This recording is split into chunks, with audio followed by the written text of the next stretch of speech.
Hi guys! Welcome in today's video. At dahil nga nagkaroon kami ng kaunting oras para sa bakasyon, samahan niyo kami ngayong araw na pumunta sa pinakamalapit na isla dito sa lugar namin. So tara! Maaga pa lang pumunta na kami sa pier para makasakay kami sa unang biyahe ng barge. Ayan, nagtatakbuhan na kami kasi naman late! Kahit na maaga kami gumising, na late pa rin kami. Sumakay kami ng barge at ang pamasahe ay nasa 30 baht lang. O kung sa Pilipinas na pera ay mga 20 pesos lang. Nasa kulang isang oras ang biyahe pero hindi ka naman maboboard kasi naman ang ganda ng mga tanawin. Maganda ang dagat, maganda ang mga karatig na isla na madadaanan nyo. Pwede rin naman kayong magrenta ng speedboat kung gusto nyo ng mas mabilis. Kaya ayan, dumating na kami sa may Koh Larn. Bangiti-ngiti kasi ang ganda ng isla. Unang beses kong pumunta dito. The island is filled with tourists and it has 7 beaches. Hi! Welcome to Colorado! Malaki na! Like I said, may 7 beach ang Koh Larn at kaya yon siyang ikutin sa isang buong araw. Lalo na kapag marunong kang magmotor. Kasi may pinarerentahan silang motor dito which cost like 300 baht for the whole day. Pero kung ayaw mo naman, marami naman silang ibang offer. Pwede kang mag-banana boat, mag-jet ski, mag-snorkeling. Ang beach itself is free. Sa 7 beaches, free yun lahat. Ang babayaran mo lang ay yung mga tables and chairs na pwedeng rentahan at yung mga payong. Pero kung may mat ka naman, gusto mo lang humigaw sa may sand, okay lang din.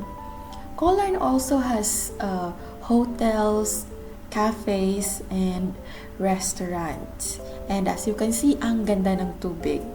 Ang linaw ng tubig, white sand beaches siya. White sand ang lahat ng beach. Tapos, ang beach ay parang, bawat beach sa 7 yon, parang may kanya-kanya silang characteristics.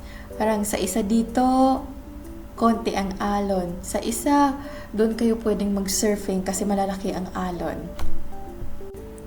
So, we had breakfast there. Bumili kami kasi may malapit naman na 7. Tapos, ang beach na napuntahan namin is Tawin Beach. Pino ang sand. Ang ganda.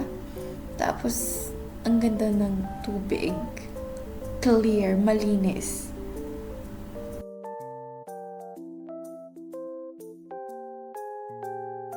So, we spent like half day in there. Pinagsawaan muna namin yung beach. Tapos, nung magsawa na kami, lumipat kami sa panibagong beach. Kabilang beach. Yan, sumakay kami ng Songthaew. Parang jeepney yan siya kung dyan sa Pilipinas. Songthaew dito sa may Thailand. Parang, magkano babayad namin dyan? Parang nasa 40 baht. Pero, masyado kasi sang malayo na. Tsaka, hindi na yun masyadong mahal kumpara sa magmotor kami isa-isa. So, it was quite an experience kasi slope yung daan. So, minsan nag-a-accelerate paakyat yung sasakyan tapos biglang magsa-slide. I enjoyed that part. So, ito na yung pangalawang beach na napuntahan namin.